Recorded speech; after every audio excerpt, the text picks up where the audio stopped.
The NFL wild card round is in the books, and now it's time for the Are We Recording boys to get into the divisional round of the NFL playoffs with our predictions and thoughts going into these games. I'm 007 Gage Sutton with the young Rottweiler Ethan Hamilton, and we've been doing this all season long. So if you want to go check out our records throughout the regular season, what we thought was going to happen in the wild card games, make sure you're subscribed. Make sure you go check out those videos. Leave a like, share with some friends, and help the Are We Recording community grow. Ethan, it was a fun wild card weekend. We got a lot to recap, man. But how are you feeling so far? Because I think the one thing that people are taking away from this wild card weekend was a lot of these games weren't super close. Is that just a trend, you think, in the first round of the playoffs for like tournaments like this? Because we saw it in the college football playoff too.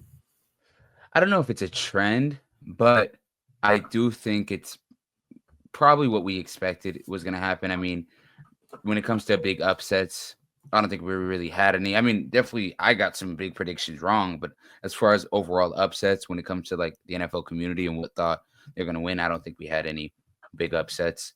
But I mean, who knows if this is a trend? I know this divisional slate of games we're going to get into later is pretty crazy for this weekend. So hopefully that's not the case. But I mean, we never know. Yeah, I hope not. It is interesting that I think the only, I guess, quote unquote, underdog to win in the wild card week was, I guess, the Rams were the only. No, I think the Rams were the only underdog because the Commanders were favored, right? Over the Bucs? No, the Commanders weren't favored. The Bucs were favored. So I guess they were upsets. So underdogs. Because I guess we'll start with like the not too much with the overreactions yet, but like the Chargers won, and last week with Jared, me, you, and Jared all picked the Chargers over the Texans, and they thoroughly beat them down without CJ Stroud really having a great game. And I think we got to put a pause to everything with what if man Justin Herbert. Until he actually does something, don't get me wrong, he had a great playoff or a great regular season. But until Justin Herbert starts doing stuff of like substantial like measurements, we have to stop putting him in top 5 combos. We really have to. Especially quarterbacks that have more stacked resumes. Like the highlights are cool. But I'm just tired of putting Herbert in conversations with the Matthew Staffords of the world. Hell, it's getting to the point too, like with CJ Stroud and Dak Prescott. I'm afraid to say I might have Jalen Hurts over him, even though I think Justin Herbert's probably a little better quarterback. But like we gotta put a stop to what if, man. Man, that game was rough for the Chargers and for Justin Herbert. And I really don't know what went wrong. I think we all kind of talked about it in last week's episode that like they were already kind of ahead of the timeline, like making it to the playoffs in the first year with Harbaugh. And we all expected them to win this game, play really good defense. That was not the case on offense either. And Justin Herbert was a big part of that. We can't take that away from him. But a lot of the things that we went into that game saying remained the same. He still didn't have all of the weapons. Ladd McConkey is solid, but he's not. But let's say Ladd McConkey went for 200.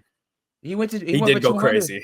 He did go crazy. But that's the point that I'm making with Justin. How many excuses is enough? Like, I'm not even sitting here saying we got to hate Justin Herbert, right? But we just got to put more deserving people in certain conversations. For sure. Like, bro, like until Justin Herbert does it, we'll save those conversations and the praise for when he does it. Let's focus on the players that actually get the job done. Like, you know what I'm saying? Like, even CJ Stroud played mid as hell that game, and his defense balled the fuck out. But he's done it, bro. He's made it to the divisional round for the back-to-back seasons, first 2 seasons in the league. That's something that should be commendable. We shouldn't boost it all the way because he didn't play that great in this game. But even still, he got the job done. He wasn't like he might not have been an addition so much to the Texans, but he definitely wasn't a subtraction like how Herbert was. That's the point I'm trying to make. It's like, bro, we need to stop.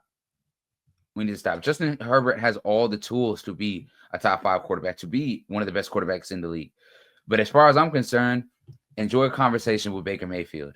enjoy conversations with Kirk Cousins until I see something different, man. You gotta, like I said, I know, right? It might be the homer in me, but I'm tired of hearing him above guys like Dak.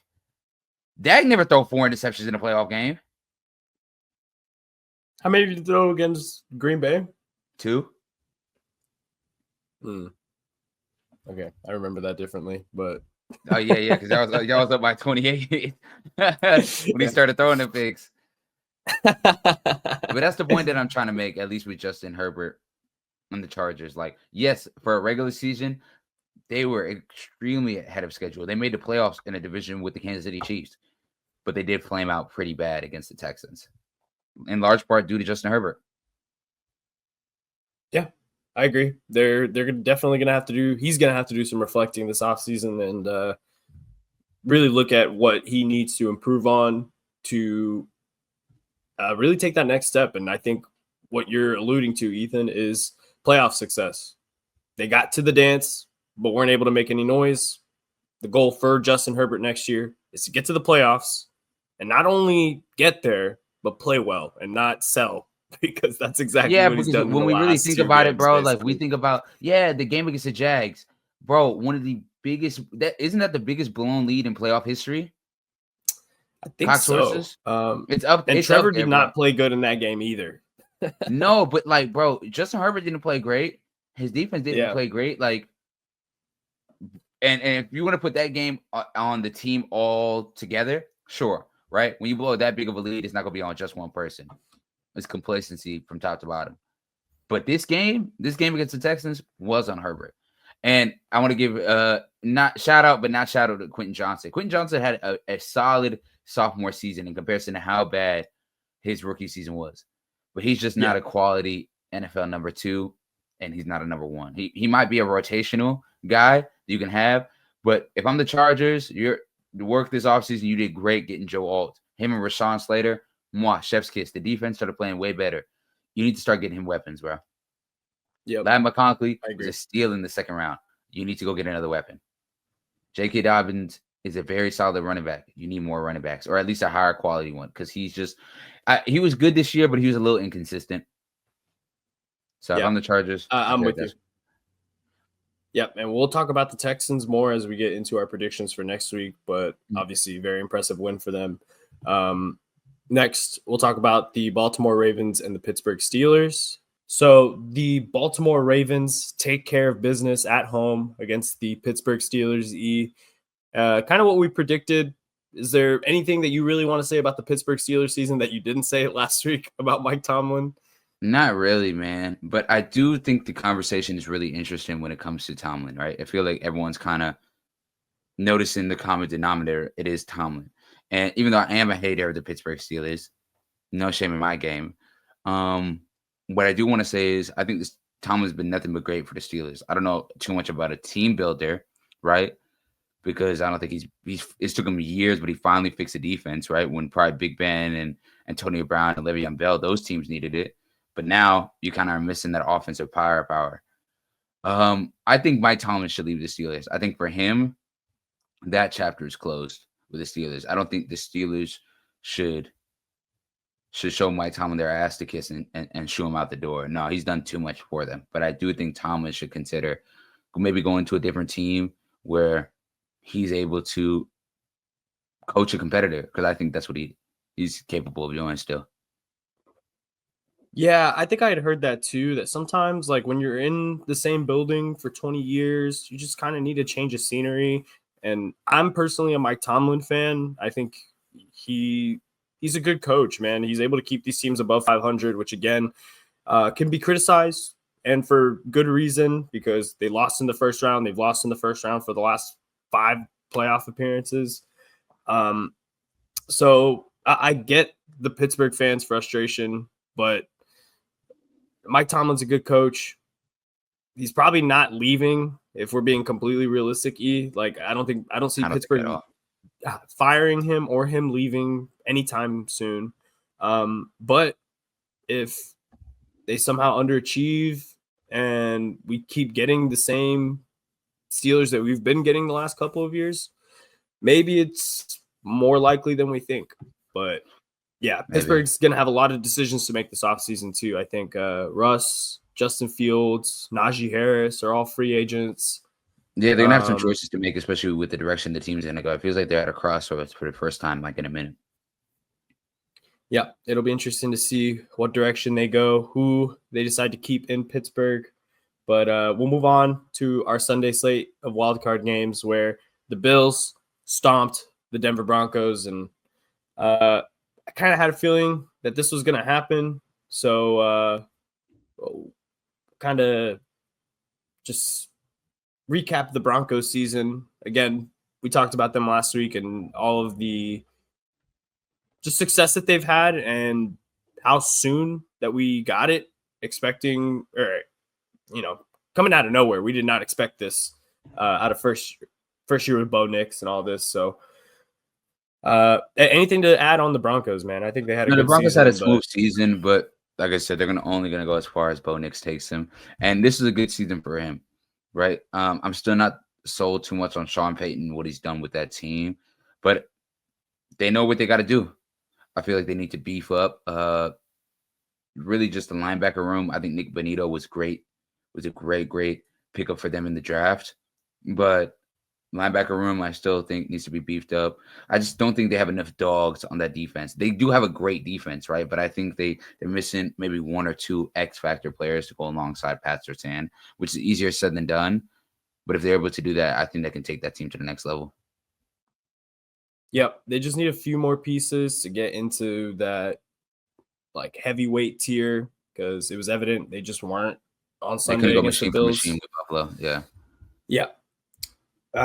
Next, I think another team in that similar situation, and I hate to say it, are the Green Bay Packers, and they came out. Imagine the worst start. Hold on, I want to talk about your team for a fucking second. Let me hold on. This is what I'm talking about with the fucking Packers. Why y'all do this, bro? Real shit. Why y'all do this? Jordan Love looked like fucking prime Dan Marino last year against the fucking Cowboys. Yep. And he goes and plays like dog ass against the fucking Eagles. Why do y'all do this, bro? Y'all only hoop against us. And it's been what I've been telling you about Jordan Love all season, right? And I know the injury, right, in the beginning of the year might have hampered him throughout. But Love has been incredibly inconsistent throughout the entire season this year. And that wide receiver by committee thing that Matt LaFleur is trying to do with Christian Watson and all these other guys, I don't think it works. I really don't think it works. None of those guys scare me, bro. They really don't. And don't get me wrong, they can definitely beat you, a la what they did against the Cowboys last year. But they don't have any dudes on that offensive side of the ball. Josh Jacobs is a really, really good high-end quality running back. But as far as receiving threats, I just don't think y'all have it. And I feel like Jordan Love, especially this season from last season, has kind of been stagnant. Maybe that's due to the injuries. Maybe that's due to his poor play in itself. I want your opinion on that. But y'all just made me sick as fuck, if I'm being honest. No, I mean, yeah, I'm kind of in the same boat, bro, because I was watching that game, and sick is the greatest word to use it, because imagine the worst start to a game that you could imagine. That's exactly what happened to the Green Bay Packers. And I'll give props to the defense. They kept the game close, a lot closer than it should have been throughout three quarters. Yeah. I think Green Bay was only down a touchdown. It's not even like the Eagles' offense was moving the ball. They really weren't, bro. They really weren't. It was just y'all just play shitty. Like, let's keep it a buck.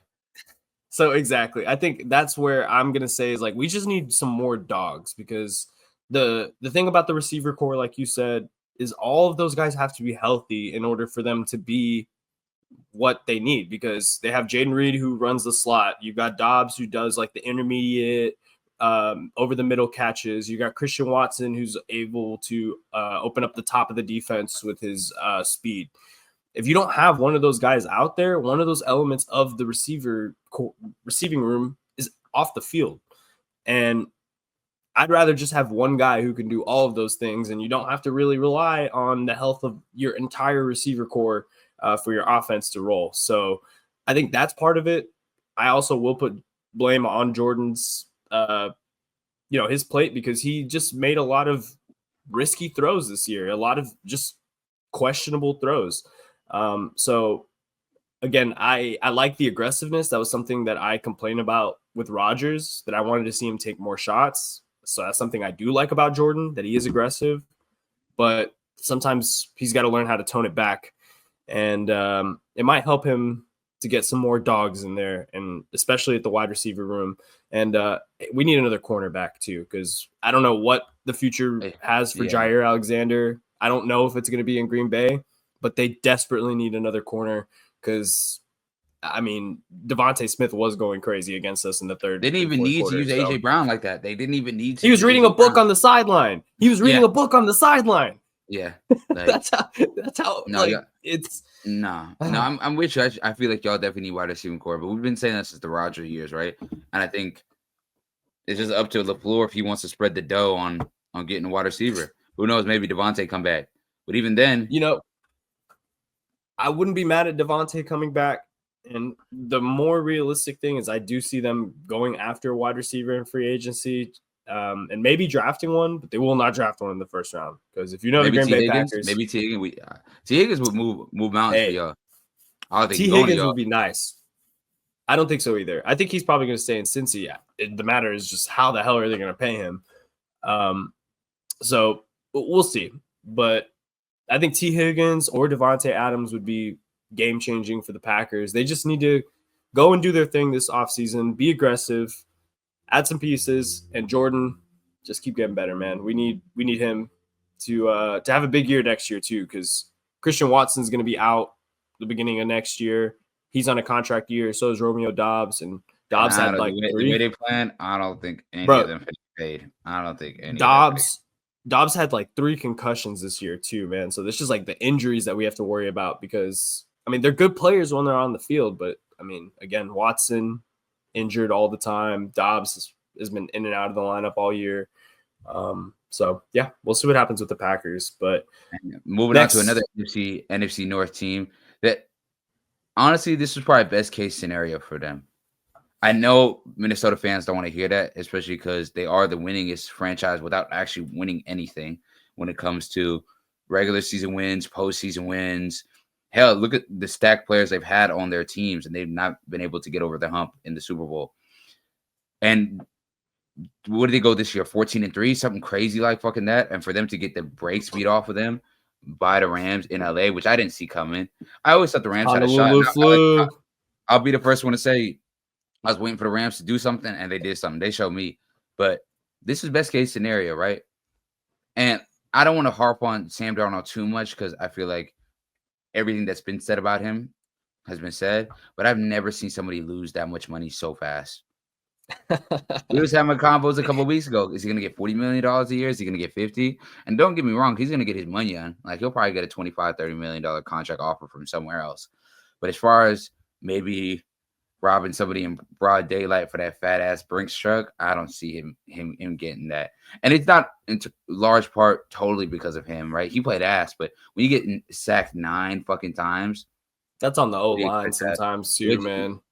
What do you expect? So this is good for the Vikings though, right? Because now you can, without disrespect to Sam Darnold, you can give him an offer of somewhat money and be like, yo, if you want to come by next year, not really have a quarterback battle, because we're going to give J.J. McCarthy probably the first look. But we like what you did with us, and we're going to reward you by giving you a little more bread on your contract if you want to stay with us. He can't. Or he can go to a team like we talk about, the Raiders, the Giants, whoever, the Jets that want to give him more money to start fully. He can cash in all the way. And the Vikings can use that money elsewhere while J.J. McCarthy is still on a rookie contract, which he has a shot, which they can do. Like, J.J. McCarthy looked great in his preseason game before he got hurt. But you can reinvest that money into the defense, reinvest that money into that offensive line that got tore to shreds by the Rams. So I think it's a win for the Vikings. Yeah, I mean, even coming into the year, we didn't think they were going to be very good because of the roster talent. And if I'm being completely honest, I think they were carried to their record and to this point in the playoffs because of their coaching. They were very well coached on both sides of the football, with KOC and Brian Flores manning that defense. So now that you can start actually getting more athletic guys in there, guys that you are actually handpicking to play in the system, I think I'm with you. This can only end well for the Vikings, in my opinion. The big domino is going to be that quarterback position. And I'm sure we're going to talk about it a lot in the offseason and what they end up deciding to do, because noting they also had Daniel Jones on the roster.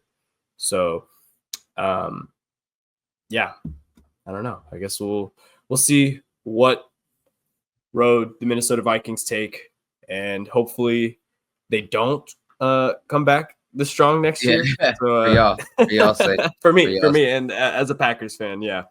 But is there any other another team. Shout out to the Rams. Shout out to the Rams. Really, really quick. We wondered how they were going to replace the Aaron Donald production, and they've kind of done that. Jared Verse, that whole Urban, bro. Yep, they've done it. They've replaced Aaron Donald by committee. That D-line group is really good. They're nice. Jared Verse, Gerard Verse, he's a stud. Yeah. He's really a stud for them. Yeah, Jared Verse is nice, man. I knew when they got him in the draft he was going to be a problem, and yeah, they've just done a really good job of replacing all of the insane play that they got from Aaron Donald for years. The only other game we missed was the Commanders-Buccaneers game. So we'll talk about the Bucs real quick, who lost that game at home in it's a heartbreaking fashion to lose in the doink off the post to lose in overtime, or not overtime. It was just regulation. Like the final play of the game and final play of regulation. It would have went to OT if he missed it. And man, I don't even really know what to say about Tampa, because they won a really bad division. So like, what a team had to make the playoffs from there. And I'm glad it was Tampa. They were fun to watch all year. But again, when we're talking about like the higher upper tier teams, I just don't put Tampa there yet. They were cool. They were fun to watch with Baker. The defense played well in spurts this year. But when I compare them to a team like Philly or Detroit, I see all of the weaknesses for what they are, and know that they probably would have, like, the result would have been the same. They would have lost even if they got through Washington last week. I think the biggest thing was just coaching, bro. I think Todd Bowles coached scared. He coached conservative, where Dan Quinn went for it. Those trips to the red zones where he left with field goals instead of touchdowns, probably should have went for it on fourth. That Dan Quinn did. That was really the difference, bro. I know everyone's going to guess Jaden Daniels. Jaden Daniels played smooth. He played a solid playoff game, but coaching was really the difference for me. And they're kind of in this very like purgatory. It's like they're not really going to compete for a championship. But at the same time, the roster and their coaching is good enough, especially in a bad division like the NFC South, where like they're probably going to be competing for that division every single year. If Baker plays solid like how he is, if Mike Evans is healthy, Todd Bowles can always coach a solid defense.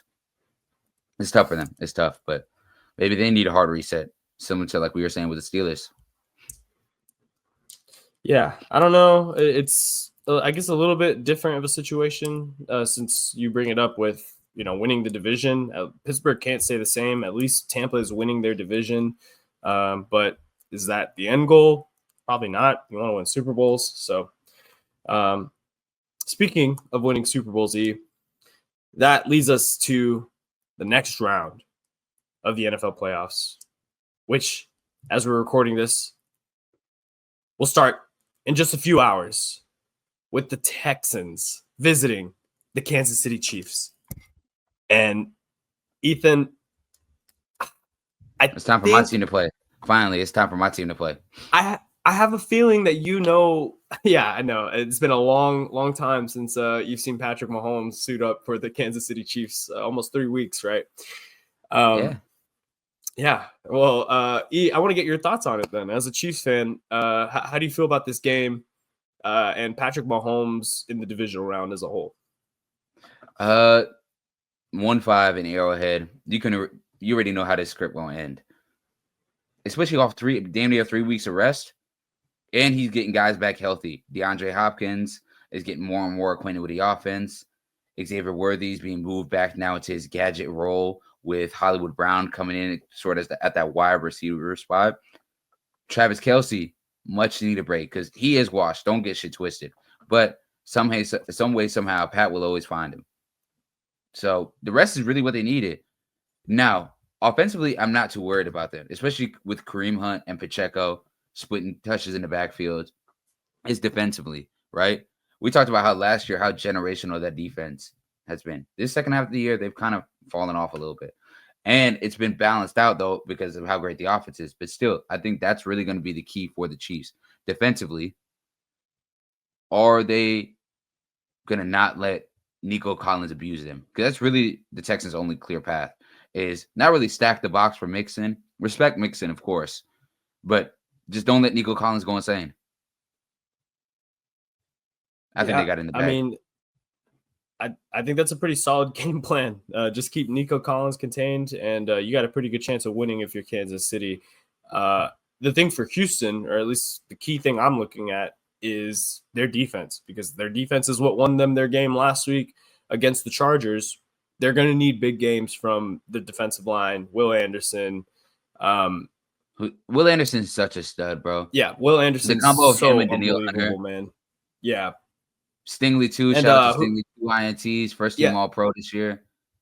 I was gonna say they have a defensive tackle who's real nice too. What's his name? I don't know too much. I'm gonna get it. I'm a big fan of their secondary too. Like they got a really Danico Autry. Danico Autry was making plays for them last week, big plays. So yeah, shout out to the Texans. Right. I think the Texans' best shot is to not really go into a shootout with the Chiefs, but really, really try to make this low scoring. The defense is going to need to have another one of them days like they had last week against the Chargers. Yep.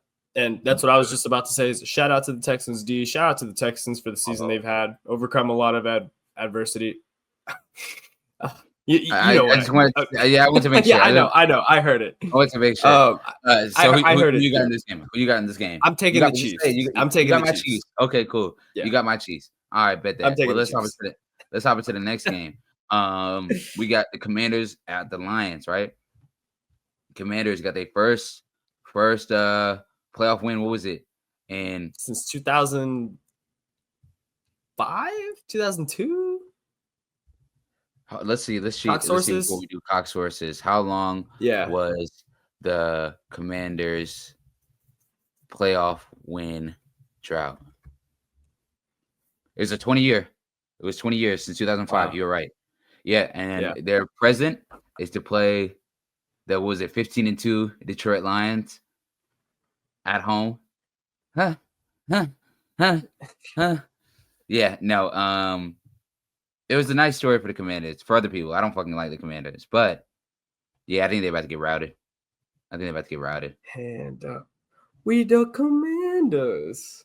Okay, I'm with you, E. Unfortunately, I love the Commanders and everything that they've done this year. Jaden Daniels and the story that they've just come into with Dan Quinn. They had a horrible owner situation last year, but just look at what they're going against in Detroit.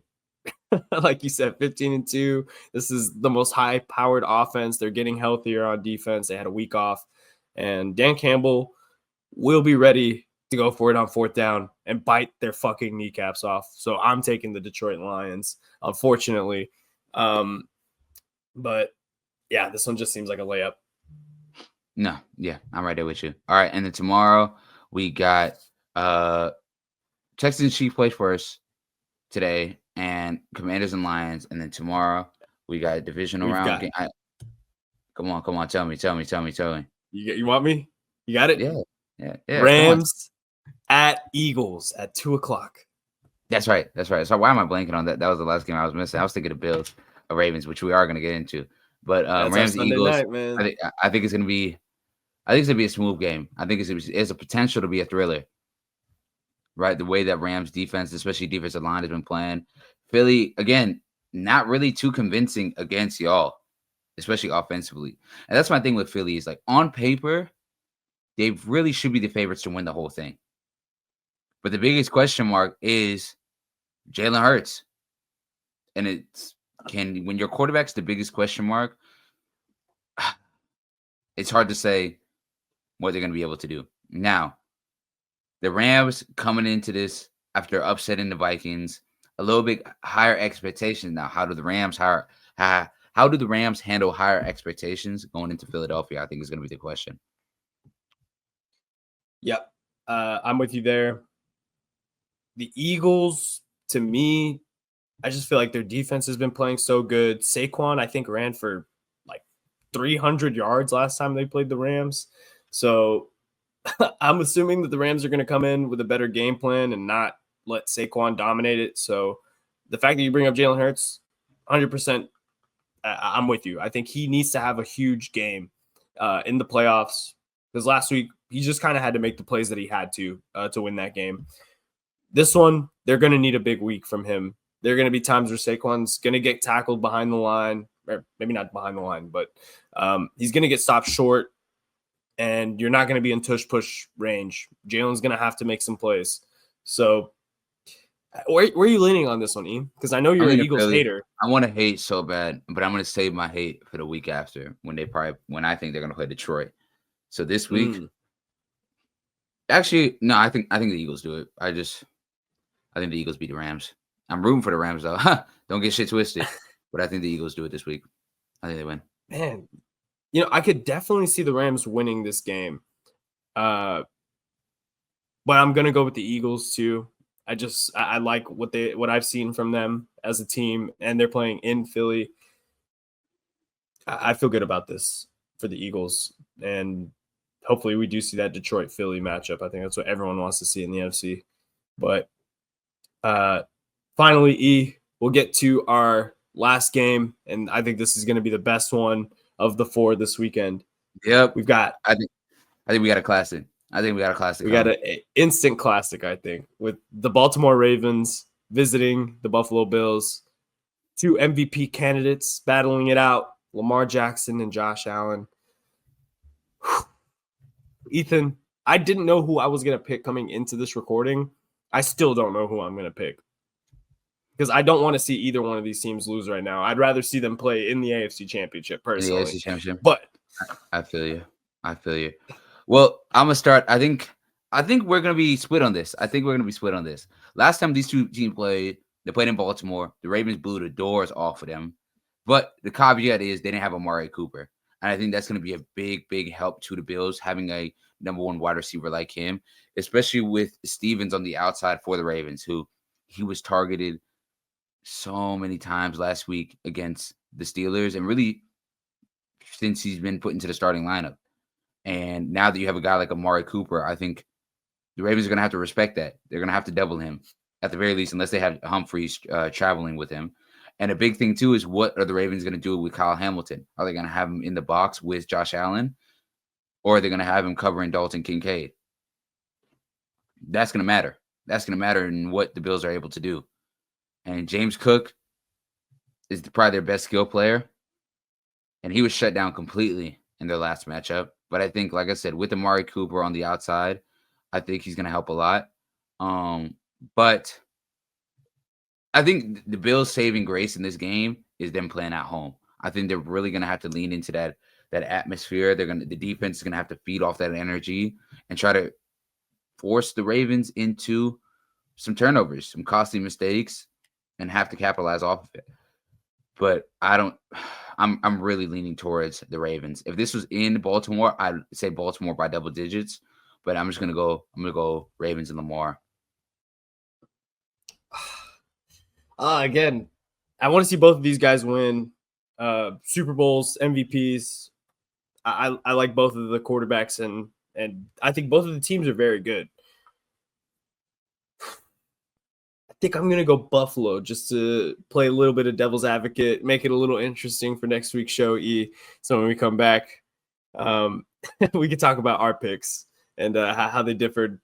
But yeah, I'm taking Josh Allen just because of the way that they played last week.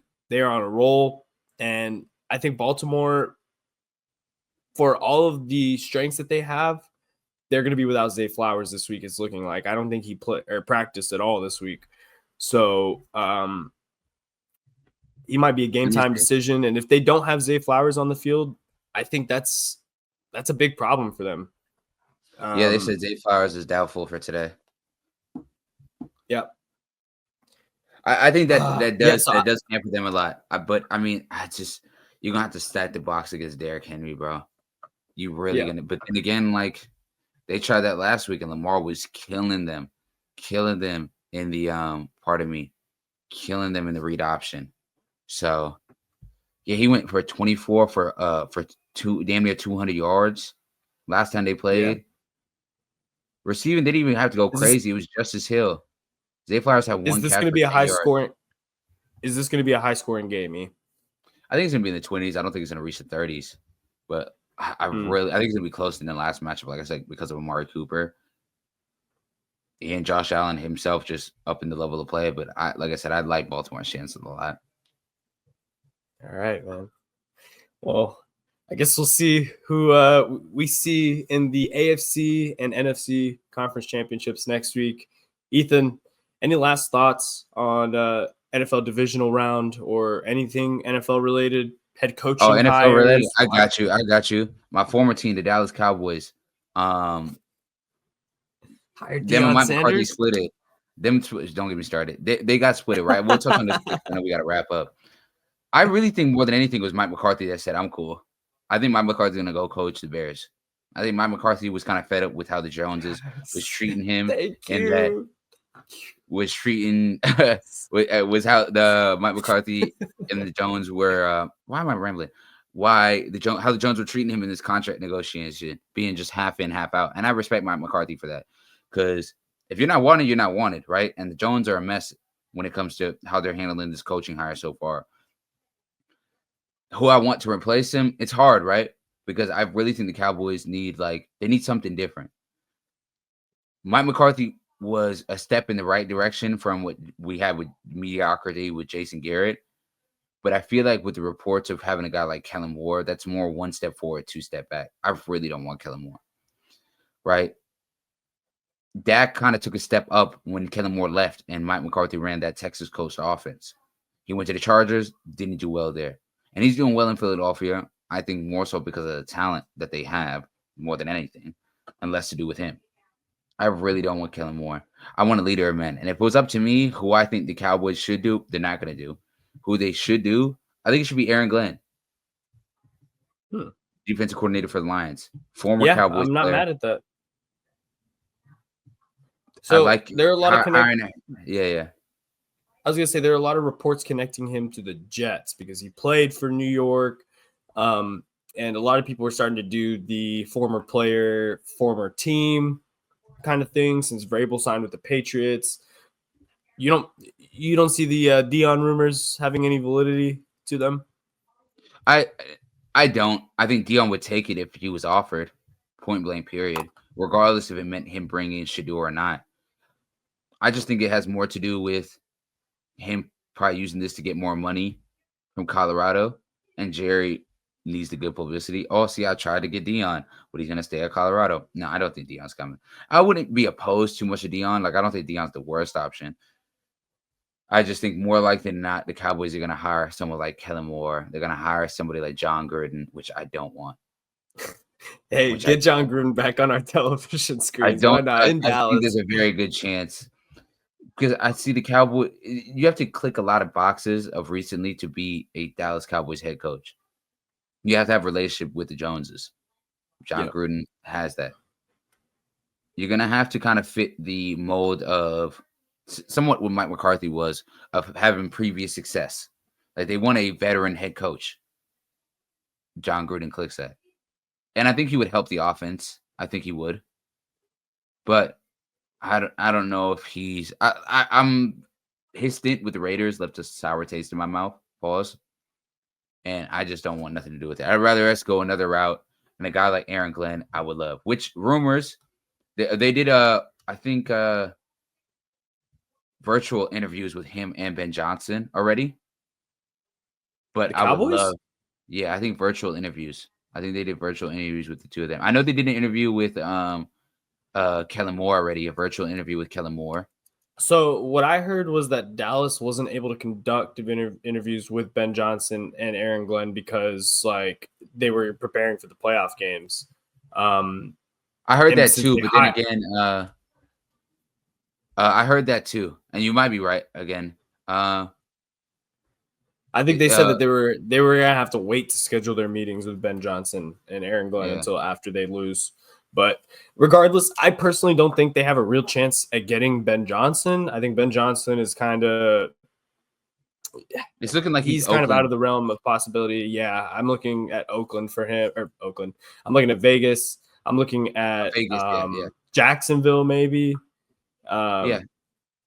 I'm thinking but- that I'm thinking that too. I think Glenn, I see him. I don't really see the Jets too much with him. I see either New Orleans or I think the Cowboys if the Cowboys offer it. My thing is I don't think the Cowboys would offer it to Glenn. I don't think they would. Because I know, don't get me wrong, I think Jerry is a big caveat when it comes to who would come to the team or not. I just got a report right now, actually. Very funny. On the spot. We have Dallas Cowboys tweet. We have completed an in-person interview with Robert Saleh for our head coach position. Oh, yeah, I saw that. Yeah, they talked about it. I would take Saleh as, and I don't, not too much as a DC, but I would take Saleh as a or not too much as a head coach. I would take Saleh as a DC.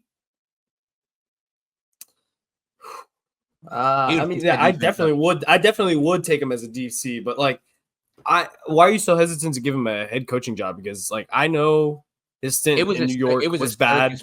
It was a circus. But I don't even know if it was his fault because the Jets are so like disorganized and just dysfunctional. Like he definitely didn't do himself any favors by putting his foot in his mouth in press conferences sometimes. But like in the actual coaching element of it, the Jets defense fell off a fucking cliff after he left. It did. And I'm like I said, if he was the DC of Dallas head coach, like I said, I thought his man organization, especially with his coaching staff, that whole Aaron Rodgers situation, it rubbed me the wrong way of how he handled it. Like him not going out on his sword at certain occasions and him really kind of just falling whim to whatever the organization wanted. And you can't have that in Dallas. I don't know if he's a strong enough personality to handle Dallas. I really don't think. But I would love him. My dream hire for Dallas really, really would be Aaron Glenn as the head coach. Go hire Robert Saleh as the DC. And the offensive coordinator, I'm not mad at getting somebody like Gruden if Gruden would take the OC position. I'm not mad at getting somebody like if Ben Johnson want to hop over. We pay him the most money ever to be a coordinator. Bring Kellen Moore back. Nah, not Kellen Moore. No, I can't do it. That's my thing with Dallas. Like Dallas is the premier NFL team. That is. It's the Lakers, the Yankees. If they weren't a mess, they would be the top of. If option A is the Cowboys and option B is any other team, 9 times out of 10 they're going to pick option A. That's why I'm saying, like, if Dallas were to offer Aaron Glenn, I think he would take it. I think he would take it over a job like the Jets. I think he would take it over a job like over New Orleans. Yeah, I mean, I guess it just depends on what they want because there are like limitations to the Cowboys roster as well. Having 3 huge contracts, not a lot of roster flexibility. You have to deal with the Jones family. There are pros and cons to every head coaching job, and it's just interesting to see how and the way these coaches will weigh them heading into these final offseason moves. But if you don't have anything else to say, anything else to add, just want to thank everyone for watching and tuning in all season and for tuning in to this episode. We really appreciate all of the love and support we get on this channel. If you want to continue giving us some love and support, make sure y'all subscribe. Make sure y'all follow us on all of the socials. We're going to be linking them down below. And for the young Rottweiler, Ethan Hamilton. Bark, bark, bark, bark. I'm 007 Gage Sutton. Thank y'all for watching. We will see y'all next week for our conference championship predictions. It's the AWR Recording Boys. Peace out. Peace.